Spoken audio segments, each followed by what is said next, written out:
Daily current affair के इस programme में आप सभी का स्वागत है। देखिए, किस योजना के तहत, ऐसी कौन सी योजना है, किस योजना के तहत केंद्र सरकार उन बच्चों का समर्थन करेगी जिन्होंने कोविड-19 के कारण माता पिता को खो दिया है। देखिए, ऐसी कौन सी योजना है जिसके द्वारा सरकार अनाथ बच्चे जो कोविड-19 के कारण अनाथ हुए हैं उन बच्चों की देखरेख करेगी। देखिए, जो योजना है PM cares for childrens, PM cares for childrens, ये प्रधानमंत्री के द्वारा चलाई गई योजना है।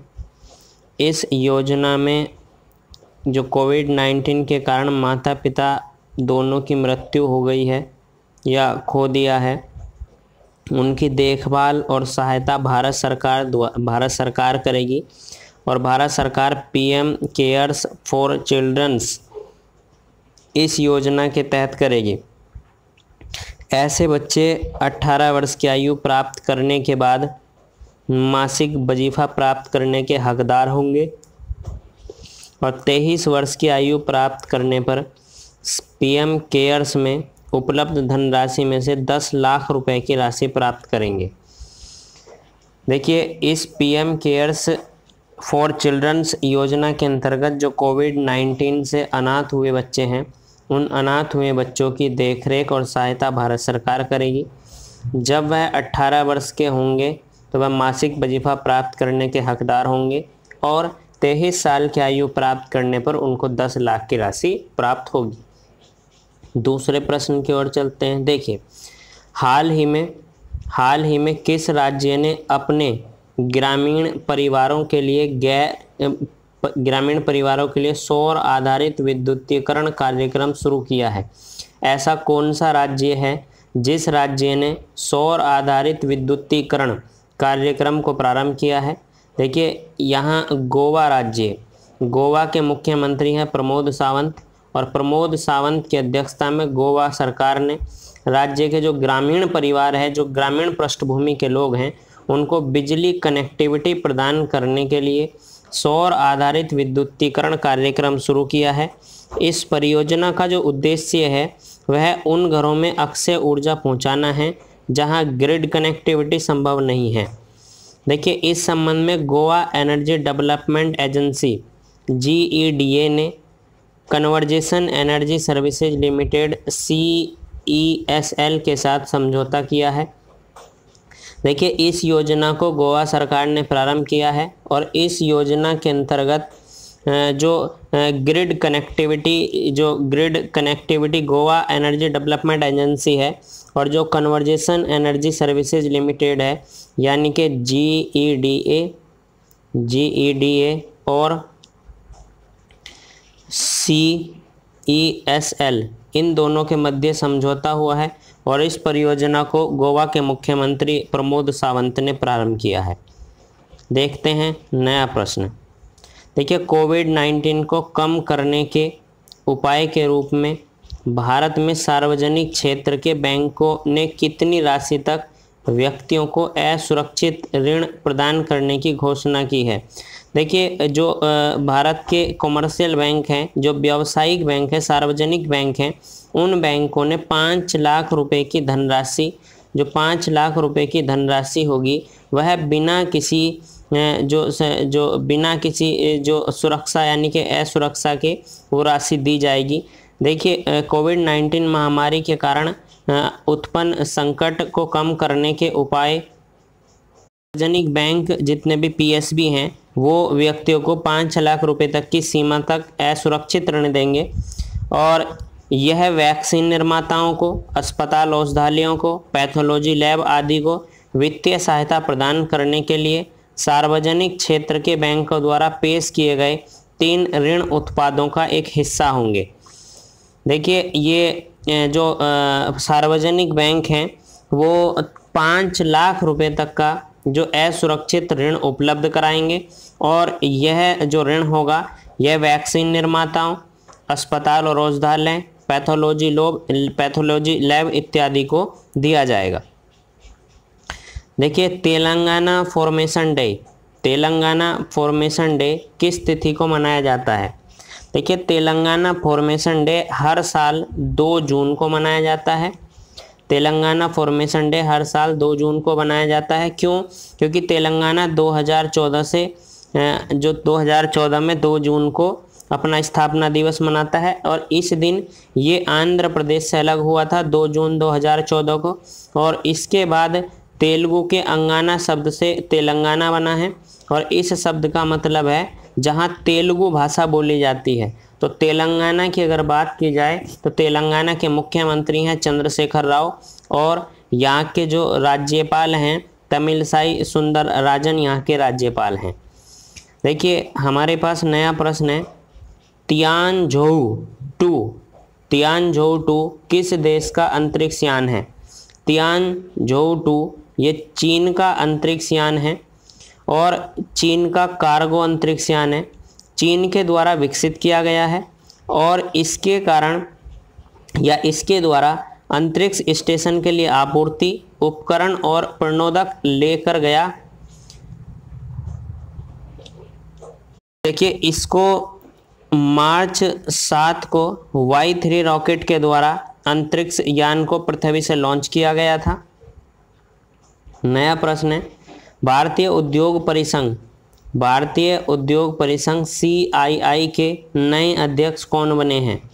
देखिए भारतीय उद्योग परिसंघ CII के नए अध्यक्ष हैं TB नरेंद्रन को इस भारतीय उद्योग परिसंघ का नया अध्यक्ष बनाया गया है और इस भारतीय उद्योग परिसंघ ने प्रेस विज्ञप्ति जारी की और प्रेस विज्ञप्ति जारी करके कहा कि टाटा स्टील के जो CEO और प्रबंधक निदेशक TB नरेंद्रन ने वर्ष 2021-22 के लिए CII के अध्यक्ष का पद ग्रहण किया है। नरेंद्रन ने 2016-17 के दौरान जो CII भारतीय उद्योग परिसंघ का पूर्वी क्षेत्र है उस वहाँ अध्यक्ष के तौर पर कार्य किया था।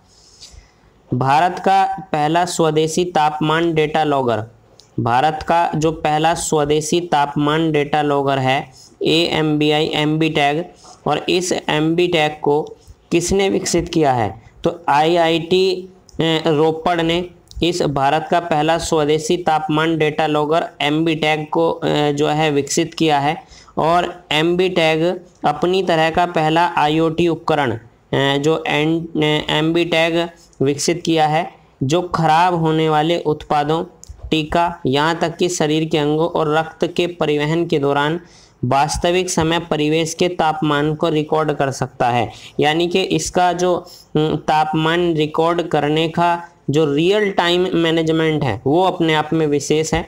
और भारत का जो पहला स्वदेशी तापमान डेटा लॉगर है MBTAG, ये किसने बनाया है? ये बनाया है IIT रोपड़ ने। देखिए नया प्रश्न है, WHO ने भारत में सबसे पहले पाए गए कोविड-19 वेरिएंट का नाम क्या रखा है? देखिए इसका जो नाम रखा गया है वो रखा गया है कप्पा और डेल्टा। देखिए भारत में पहली बार मिले कोरोना वायरस के V1.617.2 वेरिएंट को, ये जो वेरिएंट है को नया नाम दिया है। विश्व स्वास्थ्य संगठन ने कहा है कि B16172 डेल्टा के नाम से जाना जाएगा और यहाँ मिले अन्य वेरिएंट B16171 को कप्पा नाम दिया गया है। कोरोना के इन स्वरूपों की पहचान सबसे पहले अक्टूबर 2020 में भारत में की गई थी। देखिए भारत में जो कोविड-19 के वेरिएंट पाए गए हैं, 2 वेरिएंट, उन दोनों वेरिएंटों का नाम जो है वो कप्पा और डेल्टा है। एक का नाम कप्पा है और एक का नाम जो है डेल्टा है। देखिए कप्पा जो है वो 0.1 है और डेल्टा जो है वो 0.2 है। डेल्टा जो है वो 0.2 है, डेल्टा 0.2 है और कप्पा जो है वो 0.1 है। हाल ही में बागवानी क्लस्टर विकास कार्यक्रम का शुभारंभ किया गया है और यह किसके द्वारा किया गया है? यह कृषि मंत्री नरेंद्र तोमर के द्वारा किया गया है। देखिए केंद्रीय कृषि और कल्याण मंत्री नरेंद्र सिंह तोमर ने बागवानी के समग्र विकास को सुनिश्चित करने के लिए बागवानी क्लस्टर कार्यक्रम जो है CDP का वर्चुअल शुभारंभ किया है वीडियो कॉलिंग के माध्यम से। और प्रायोगिक चरण में कार्यक्रम के लिए चुने गए 53 समूह में से 12 बागवानी समूह के कार्यक्रम को लागू किया जाएगा। जो 53 समूह इसमें रजिस्टर्ड थे उनमें से 12 बागवानी समूह में कार्यक्रम को लागू किया जाएगा। कृषि और किसान कल्याण मंत्रालय के राष्ट्रीय बागवानी बोर्ड NHB के द्वारा यह चलाया जाएगा और इसका जो उद्देश्य है वह वैश्विक यानी कि ग्लोबल स्तर पर प्रतिस्पर्धा बनाना और उसकी प्रतिस्पर्धा बनाने के लिए पहचाने गए बागवानी समूह को बढ़ाना और विकसित करना इसका उद्देश्य रहेगा। तो फिलहाल प्रश्न ये बनता है कि क्लस्टर विकास कार्यक्रम की शुरुआत किसने की है? तो इसकी शुरुआत किया नरेंद्र सिंह तोमर ने और इसका उद्देश्य है बागवानी समूह को जो इंटरनेशनल लेवल पे उनकी प्रतिस्पर्धा को पहचानने के लिए बागवानी समूह को बढ़ावा देना। नया प्रश्न है, नौसेना स्टाफ के उप प्रमुख के रूप में किसने पदभार ग्रहण किया है? नौसेना का जो स्टाफ है, नौसेना स्टाफ के जो उप प्रमुख हैं वो कौन बने हैं? देखिए, नौसेना स्टाफ के उप प्रमुख बने हैं रवनीत सिंह। ये वाइस एडमिरल रवनीत सिंह अति विशिष्ट सेवा पदक AVSM और नौसेना पदक नौसेना मेडल धारक ने, ये इनके पास पद हैं। अति विशिष्ट सेवा पद इनके पास है, नौसेना पदक इनके पास है और धारक ये हैं रवनीत सिंह। और रवनीत सिंह ने स्टाफ के उप प्रमुख के रूप में पदभार ग्रहण किया है।